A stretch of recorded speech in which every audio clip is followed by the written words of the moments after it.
Hello everybody, so glad you joined us on this week's episode of Motivational Monday. This week we want to have a look at the life and work of Nelson Mandela, one of the all-time greats. Mandela was born on July 18, 1918 in the tiny village of Mvezo on the banks of the Mbashi River in Transkei, South Africa. His birth name was Rolihlahla Mandela. Rolihlahla in the Xhosa language or Click language, as most of us know, it literally means pulling the branch of a tree, but more commonly translated as troublemaker. Mandela's father served as a counselor to tribal chiefs for several years but lost both his title and fortune over a dispute with the local colonial magistrate. Mandela was only an infant at the time, and his father's loss of status forced his mother to move the family to Kunu, an even smaller village north of Mvezo.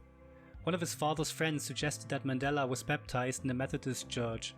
He went on to become the first in his family to attend school. Due to the bias of the British educational system in South Africa, Mandela's teacher told him that his new first name would be Nelson. His father died of lung disease when he was 12 years old. His life changed dramatically. He was adopted by Chief Yogintamba Dalindyebo, the acting regent of the Tembu people, leaving his life in Kunu behind.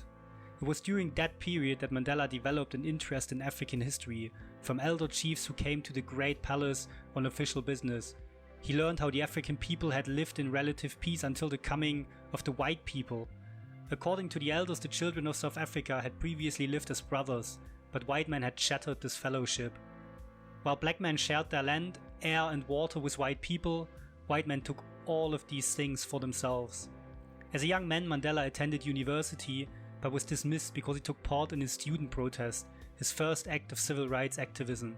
In the 1940s, Mandela entered into the turbulent world of South African racial politics by joining in the liberation movement known as the African National Congress, or ANC in short.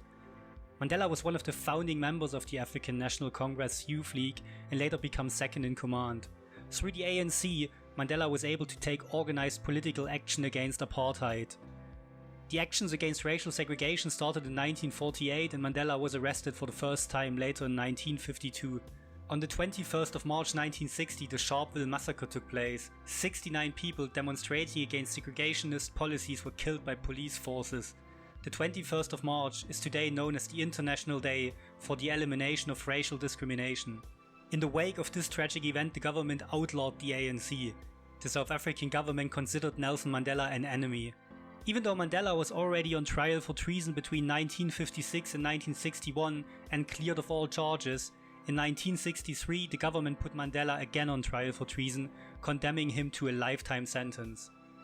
Throughout his imprisonment, Mandela continued his work to end apartheid by sending secret messages from his cell on Robben Island. Throughout the 27 years Mandela spent in prison, his fame increased steadily. His silent suffering contributed to raising pressure on South African government and apartheid, making him an international symbol of resistance and a martyr of the fight against racism. On February 2, 1990, 27 years after Mandela was imprisoned, South Africa's President Frederick Willem de Klerk removed the ban on the ANC and released Mandela. The two men had held meetings about his release while Mandela was in prison. 3 years later, Mandela and de Klerk were jointly awarded the Nobel Peace Prize. Mandela used the joint award to show forgiveness and that reconciliation was possible in the deeply politically and racially divided South Africa. In 1994, South Africa held its first democratic elections and Mandela became South Africa's first democratically elected president. He focused his presidency on building peace and unity in his country. In 1999, at the end of his term as president, Mandela chose not to seek re-election. He remained politically active, however, working to promote peace throughout Africa and to draw attention to social injustice and the spread of HIV and AIDS. Nelson Mandela was married 3 times and had 6 children and 17 grandchildren. In 2009, an abridged version of Mandela's 1995 autobiography, Long Walk to Freedom, was published for children. In the same year, the United Nations declared his birthday, July the 18th, to Nelson Mandela International Day. Mandela passed away in Johannesburg on 5th December 2013. Nelson Mandela, wow, what a role model. He's a terrific and inspirational example of someone who has overcome racial adversity. He showed the world that if we face hardships or difficulties, we must not let them defeat us or break us. Instead, we must bounce back even stronger.